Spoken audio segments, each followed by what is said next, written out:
एक कांदा, एक बटाटा आणि एका स्वीटकॉर्नपासून आज मी 3 जणांसाठी पोटभरीचा नाश्ता बनवला आहे. त्यासाठी कुकरमध्ये बटाटा घालायचा, स्वीटकॉर्न घालायचं, थोडंसं मीठ घालायचं आणि आपल्याला ह्याच्या 3 शिट्ट्या करून घ्यायच्या आहेत. कुकरच्या शिट्ट्या होत आहेत तोपर्यंत तुम्ही हा व्हिडिओ कुठल्या शहरातून पाहताय मला कमेंट नक्की करा. चॉपरमध्ये आलं, लसूण, हिरवी मिरची आणि कांदा आपल्याला बारीक करून घ्यायचा आहे. मिक्सिंग बाउलमध्ये काढून घेऊया. आता आपले बटाटे जे आहेत ते शिजलेले आहेत ते देखील आपण मॅश करून घेऊया.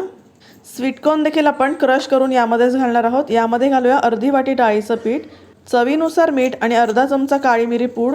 यामध्ये बारीक चिरलेली कोथिंबीर घालायची आणि आता ह्याचे आपण कटलेट करून घेणार आहोत. आता हे सगळे कटलेट आपण शॅलो फ्राय करून घेणार आहोत.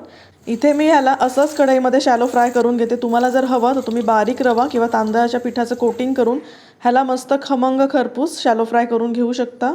झालेत की नाही मस्त. आता गरमागरम ह्याचा आस्वाद घेऊया. Tasty, extremely tasty.